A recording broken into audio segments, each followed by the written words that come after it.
Okay, so let's go ahead and get started. Welcome everyone to Introduction to Design Review. So just a few housekeeping items. We will have time for question and answers at the end of the presentation. Everyone is welcome to contribute their comments or questions. So today we're just going to be using the Q&A feature. So if you have any questions, that's where you will want to put them. So you can type your question into the box, or you can also ask your question live. So if in the Q&A box you write that you'd like to ask a question or make a comment, have up to 2 minutes per speaker to be able to ask your question, get some elaboration, make comments on the process if you want. Please be respectful of all opinions and avoid obscenities and hurtful language because this is being recorded. So you will be being recorded. We will post this later online for everyone to be able to reference. So just please remember that when you are asking your questions. So again, you can put those in the Q&A. You can put those in the Q&A anytime you want during the presentation, but I won't be answering those until the end.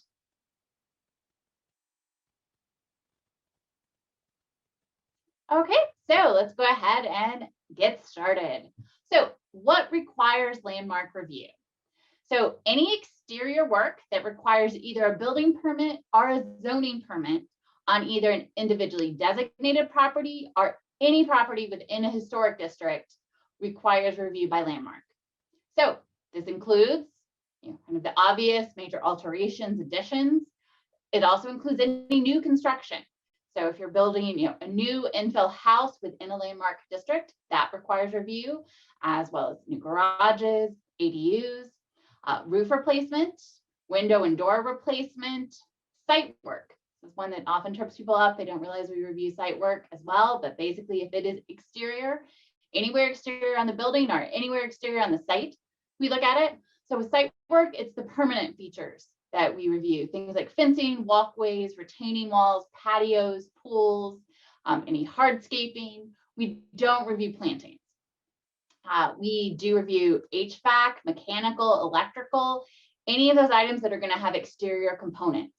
So new HVAC that's going on the outside of the house, we need to review that. Any exterior, mechanical, electrical, all exterior penetrations to the building need to come to landmark for review.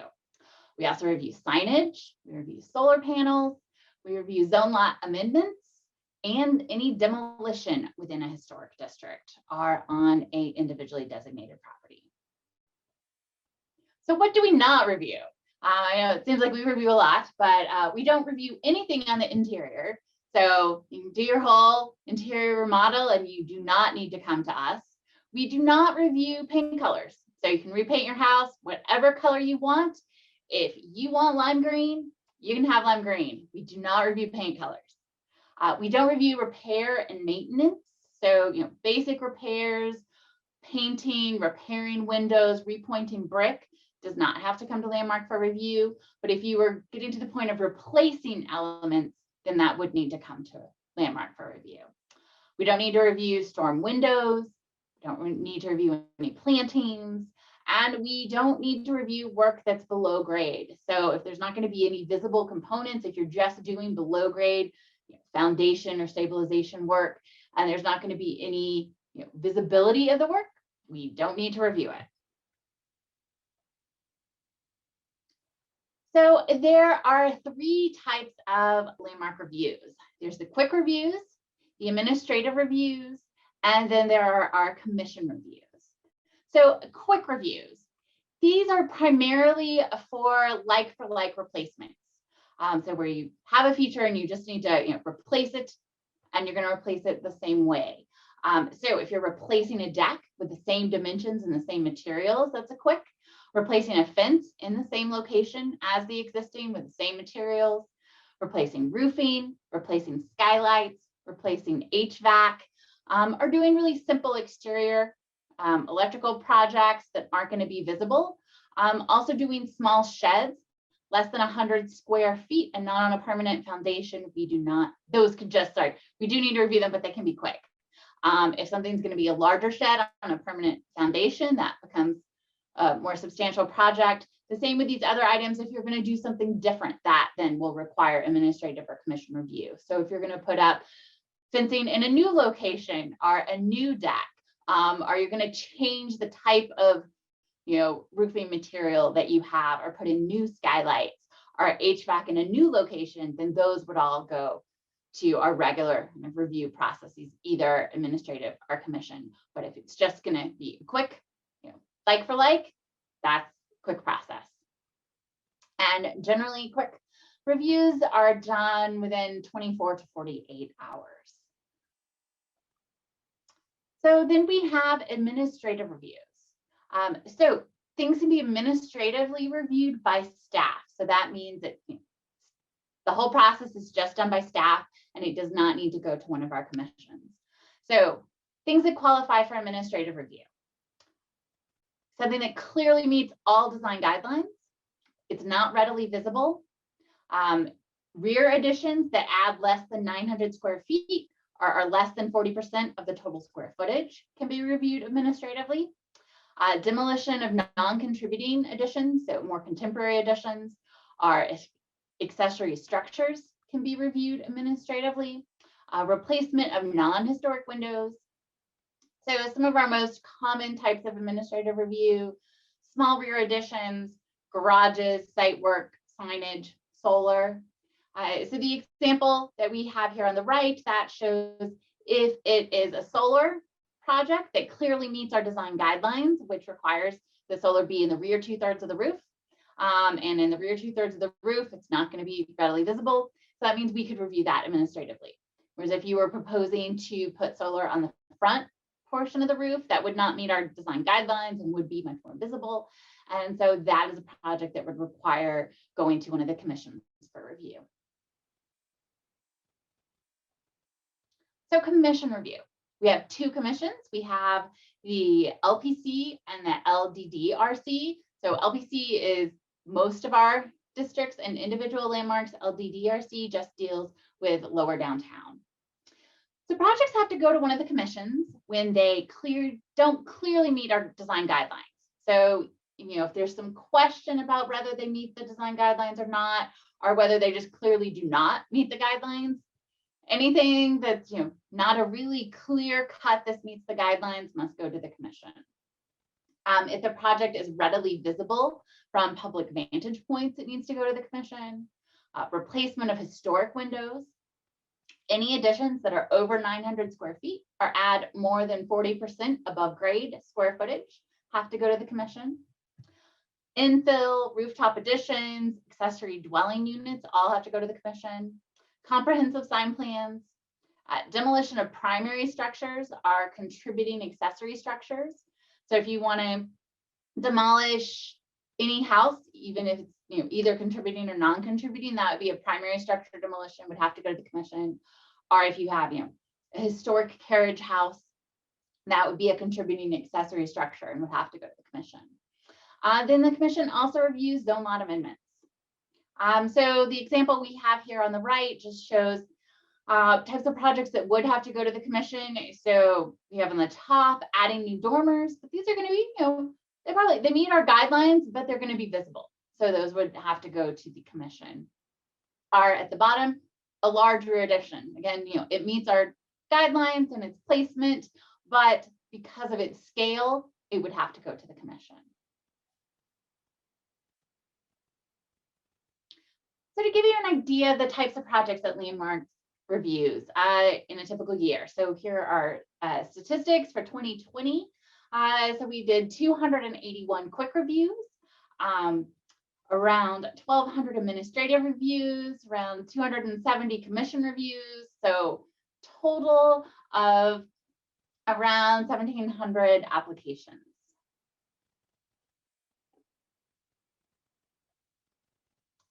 And this just gives you some breakdown about, kind of the types of projects that are going to the commission and what the results are. So largest amount is approval on consent.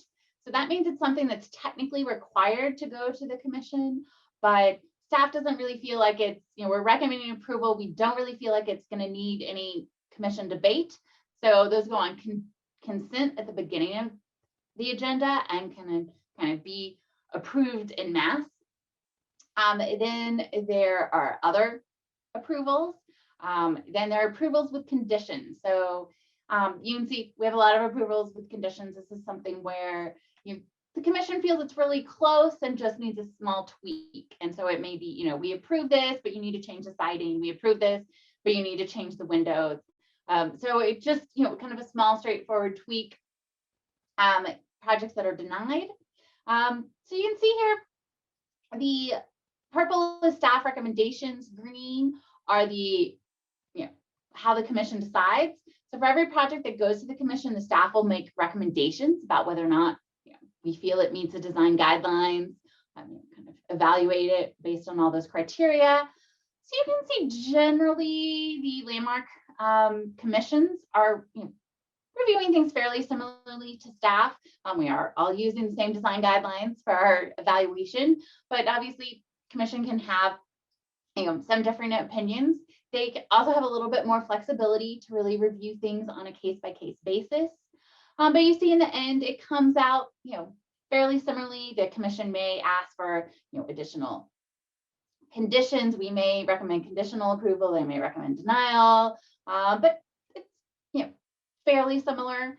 And also something to remember here when you see these number of projects denied, most of these projects are eventually coming back and getting approved.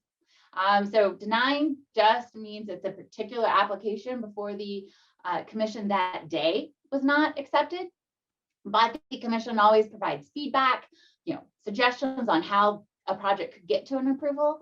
So a large percentage of the projects that have a denial do come back to the commission and eventually get an approval. So just a little extra step to get to an approval.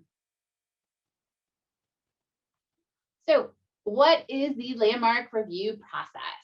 So it starts off requesting a pre-application meeting. So if you are doing an infill project or a demolition, pre-apps are required. Any other large scale or complex project, staff also encourages you to do a pre-application meeting. So that's where you just kind of have some rough sketches, have a meeting with staff, talk through the process, find out what potential staff concerns may be, get familiar with what your steps will be along the way. Then if you're ready to submit, you submit a application to our landmark inbox email address. Then applications are assigned to a planner. This planner will be the same planner who will work with you all the way through the process. So once it's assigned, you'll have an individual planner that you can direct any future questions, application materials directly to. This planner will review it for completeness and figure out whether or not it is something that can be reviewed administratively or will have to go to the commission. So they'll give you feedback on the application, let you know if they have any suggestions for revisions and any materials that are going to be required additionally for a complete application. Then the project can either be administratively reviewed or scheduled for a commission meeting. So once a project is approved, either administratively or through the commission, a certificate of appropriateness, referred to as a COA, is issued, and along with stamped plans. And if a project's denied, then you can work with staff to resubmit based on commission feedback. So once you have that certificate of appropriateness and staff and the plans that staff has stamped, you can then go and apply for a permit, and you'll need to submit those landmark approvals along with your permit application. And then landmark will be flagged as you continue through the process and you have either log drawings or zone files. We will look at those to make sure that everything is still matching up and aligning with the landmark approval. If you have any changes throughout the process, particularly larger construction projects, additions, infill are often going to have some changes along the way as construction gets going. All of those need to return to your assigned planner to help you update your drawings and make sure that your landmark approval is up to date and reflects all changes. Then once the project is completed, there will be a landmark inspector that visits to make sure that all of the work that was done matches those landmark stamped plans and the landmark COA. There is also a role for the registered neighborhood organizations in design review as advisors to the commission. So any projects that are large scale, we define this as infill construction, accessory dwelling units, and rooftop additions, will be referred to the local RNO if there is an RNO that has signed up to be part of the design review process for that district. While you're going through the process before you'll go to the commission, staff will refer you to the RNO, and there'll be a 3-week period for you to meet with the RNO and discuss the project as well. So application types, we have our quick review, our general design review application, a specific window application, a signage application, and then for infill, it's a 2-part application. So infill projects, the new construction, they have to come to the commission twice. They have an initial mass form and context application and then a design detail application. So everything that's not specifically called out as having its own application type, that just gets the general design review application, which is the one that's shown here. So application requirements. All applications are required to have photographs. So we need to see what the property looks like. We need to see, clear views of where the work, is proposed to take place. They need to be clearly labeled, so we need to know which side of the building the photograph is showing. So generally, we're going to need photographs of each side. Also close-ups if you're proposing something like replacing windows, replacing porch details, we're going to need close-ups of those details. Site plans. So we need a clear site plan that shows the entire property and that shows exactly where the proposed work is going to take place, like this fencing site plan for a new fence project. Elevation drawings. So if you're proposing any modifications, any modifications to windows, doors, or an addition, we're going to need existing and proposed plans. So we're going to need to know what does the building look like now for each side and any proposed alterations, demolition, and then a proposal, side by side of here's, what we're proposing so that the commission can make, and staff can make that, clear evaluation of existing and new. For any new construction, we also need detailed elevations that show all the measurements and that show all the materials clearly. So here you can see it's showing the height, it's showing the roof pitch, and it's calling out all of the materials. So material specifications are required. Any new construction that you're doing, whether it's an addition, infill, you're going to need to specifically call out all exterior materials being used. And isometrics are required for some projects. So all infill projects and ADUs need to have isometrics like you see there on the right that give us an idea of your proposed building and how it's going to fit into your site. But isometrics can be really helpful for a lot of other projects as well. On the left, you see isometric drawings for an addition project. So it just can really help. These conceptual drawings can really aid staff and the commission in really understanding exactly what it is that you're proposing. So when applicable, we really encourage the use of isometrics. So what is our landmark review based on? What are we using to evaluate your application? Our landmark design guidelines. So these guidelines are based on the Secretary of the Interior standards for rehabilitation, which are kind of the national preservation guidelines. But they include additional detail and are adapted to what we allow in Denver. So they follow national preservation standards, but provide a lot more specific detail. Trying to make them as user-friendly as possible so people can really understand what's allowed, what isn't. Our current guidelines were adopted in 2014, revised in 2016, and staff is currently starting the process to do some more updates.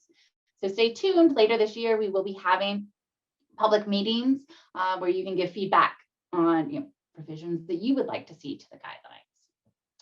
There are also some districts that have their own individual district guidelines. So Lower Downtown, Country Club, and 5 Points all have their own specific design guidelines as well. So what's relevant to design review? So when we're looking at design review, either the staff or the commission, the things we're really considering. Does the proposed project follow the design guidelines? Is the project compatible with the historic building or the historic district? Are any character defining features going to be impacted? Can the project be recognized as new construction? So as much as some people think what Landmark is really looking for is something that's a historic replica, it's not. That the national preservation kind of guidelines and standards say that you shouldn't create a false sense of history. So when you're doing new construction, a new addition, you want it to blend and being compatible with the original historic, but you want to be able to tell that it's new construction. You don't want it to be an exact replica that blends so seamlessly that you can't tell that it's new, because that's creating a false sense of history. And then we're looking for projects that respect the character defining features of the district. Things we're not considering: economics. So we're really not considering the cost of what does a vinyl window cost compared to a fiberglass window.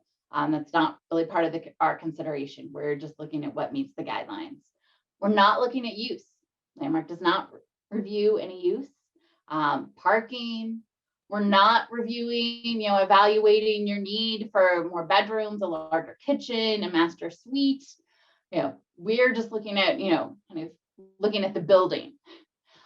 Same goes for we're not, evaluating the fact that you really want a large backyard or you want to preserve views. So basically, we're not reviewing anything that's outside of the purview of the, Landmark and the Landmark Preservation Commission. We're just looking at, does a property, what's proposed for a property, does it meet the guidelines? So some of the questions we'll be asking during a review: is the structure an individual landmark, contributing to a historic district, or non-contributing? So obviously, we're going to be most concerned about preserving the key features of an individual landmark. Those have the highest level of significance. We're also going to be concerned about really wanting to keep the character of a contributing building, but you may have a little bit more flexibility there than you would on an individual landmark. And you'll have quite a bit more flexibility on a non-contributing building. You just can't make a non-contributing building even more non-contributing. So you need to, stick within the district character, but you do have some more flexibility with non-contributing buildings.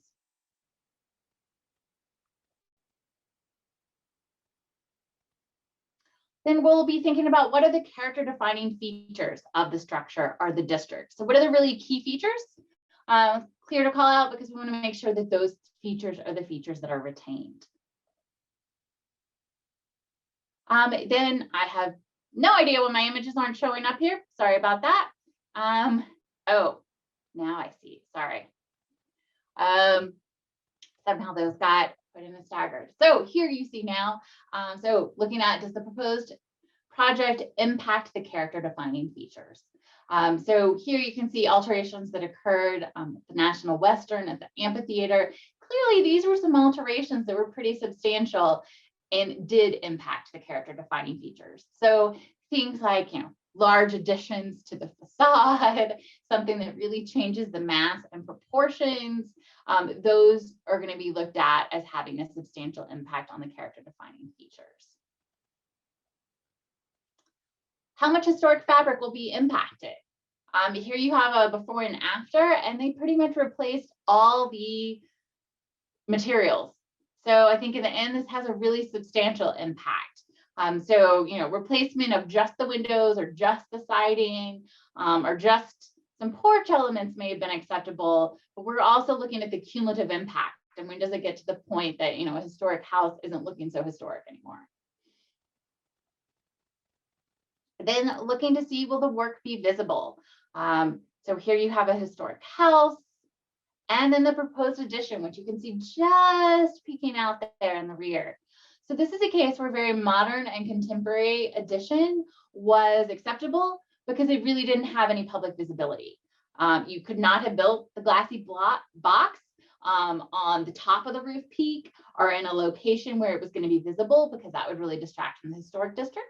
But tucked away in the back, that means our design guidelines. And then looking to see, is the work reversible? Could you take it away? So it's not having a dramatic impact on the historic structure because here, it's detached. It could be removed in the future.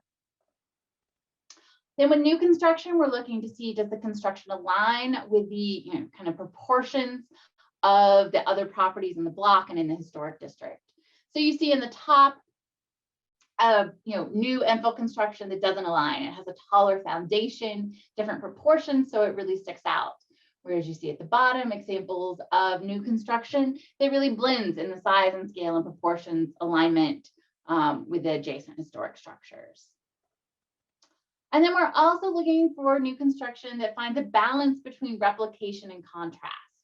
So I've talked about that, we don't want to create a false sense of history, so we don't want to have a literal replication, but we still want it to be compatible with the district, so we still want it to blend. So we're basically in Landmark looking for something that either, is a subtle modernization of a historic form or style, something that's a modern building but has contextual references and similar proportions and patterns to historic. So both of which, that's kind of the spectrum where they will blend. We don't want something that's an exact replica or something that's just jumps out and doesn't have any relationship to the historic district. So some material requirements to keep in mind. No vinyl or PVC products in historic districts. Stucco needs to be traditional. Cement stucco 3-coat, no EIFS allowed.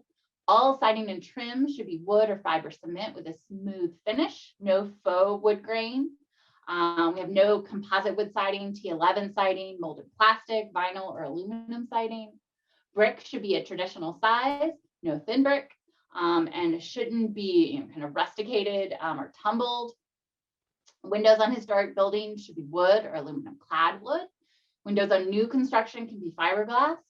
Windows should be inset 1 to 2 inches into the wall plane, so windows should not be installed flush with the wall. And simulated divided lights must be on the exterior and interior with an internal spacer bar, no internal buttons. So zoning, keep in mind, just because a project meets zoning doesn't necessarily mean it meets landmark requirements. Landmark may be more restrictive. These are some cases here, pop-top designs that these would not meet landmark requirements, so these would not be allowed in landmark, even though zoning might allow these. But there are some instances where if following zoning would have an adverse impact on the historic character, you can work with landmark to either get an administrative adjustment, or we can support applications to the Board of Adjustment. So finally, violations and inspections. So for large projects, you may have an intermediate rough-in inspection to check zoning issues, and then you will have a final inspection for zoning and landmark compliance. We also take reports of violations. So if you see something in a historic district you think is a violation, reports can be made through 311, through the landmark inbox, or directly to a landmark staff member. But keep in mind, once a violation is reported to us, we are required to investigate and have to follow up and require compliance then. So with violation, you get an initial notice. Then, if you remain non-compliant and don't follow through, citations will begin. If you are actively working with landmark staff, going through the process of submitting an application, scheduled for a commission meeting, then fines and citations will be paused. Keep in mind that some violations can be resolved administratively, but others require commission review, and the commission can require that non-compliant work be removed or replaced. So I'm wrapping up, just some common project pitfalls to keep in mind: not following the plans approved by landmark, not returning to landmark when changes are made, not using the materials specified in your approval, contractors who are not familiar with what was specified in the COA or stamped plans. So you want to make sure you have good communication from your architect to everyone involved in the project. So we often have, architects that spec one thing and then the construction team decides to do something else, get them into trouble. Windows that are not set in the wall are really, a common violation we have to deal with. Internal muttons used, and not accurately indicating the lighting, mechanical, electrical, HVAC, and site work on plans, because the inspector will be checking for that in the final inspection, and you won't be able to pass the final inspection and get your CO until everything is accurately depicted. So things to remember when planning a project. Schedule a pre-app meeting for larger complex projects before completing your drawings. So you really should come in the pre-app, early in your concept. We too often get people who come in after they've paid for an entire set of drawings to be completed, and then we have to tell them that it doesn't meet, the guidelines. Come with us early, and meet with us and work with us so that we can help you design a project that will meet our guidelines. Very limited changes are allowed to visible facades. More flexibility is allowed at the rear or areas that aren't visible from public vantage points. Some timelines. So currently our volume is really high, which may delay some of the landmark response time. So please be patient, bear with us. Quick reviews, generally 1 to 2 days. Administrative reviews, generally 10 to 15 business days. Commission reviews, applications to go to the commission are due at least 4 weeks in advance, but there is a limited number of projects that can go on each agenda. So it's agendas are filled on a first come, first served basis. Remember our material requirements. Complete and clear applications will speed your review process if we don't have to come back and ask you for a lot of additional information. And if you have any questions about the process, send an email to landmark@denvergov.org. You can also find a lot of additional information on our website. So we have all our design guidelines posted there, all the application forms.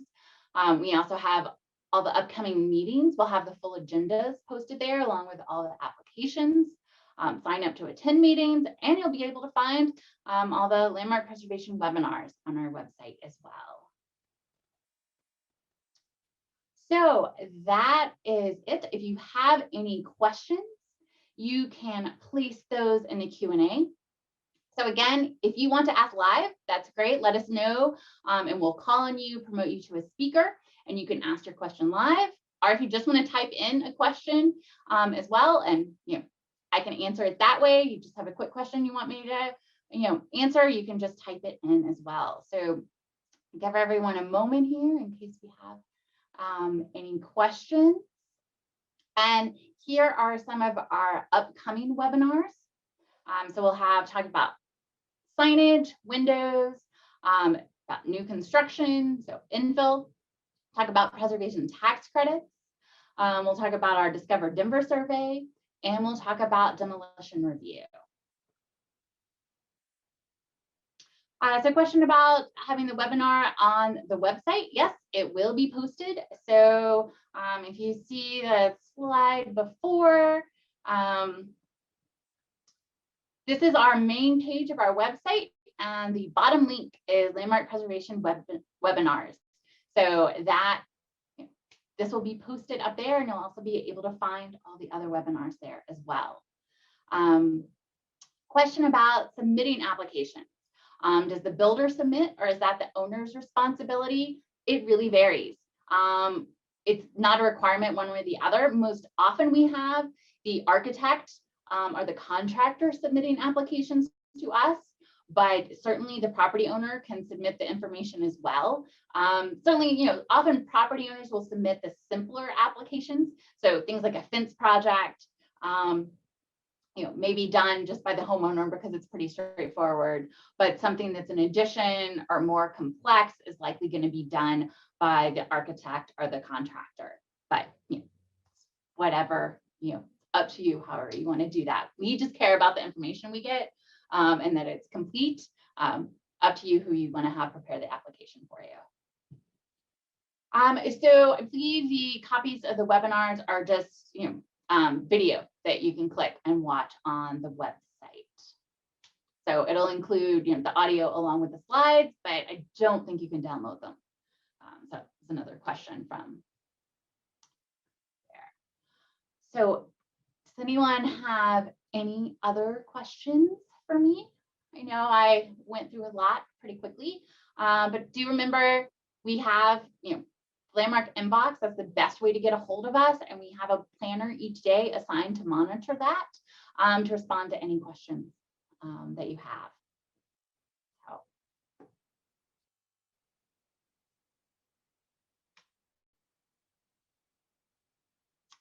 I'll wait another moment here in case there are any additional questions.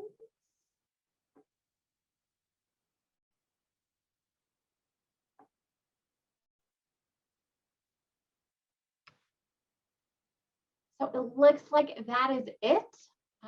Thank you so much, everyone, for attending today. If you think of any questions later, you're welcome to contact me directly, or again, send your question to the Landmark inbox. Thank you.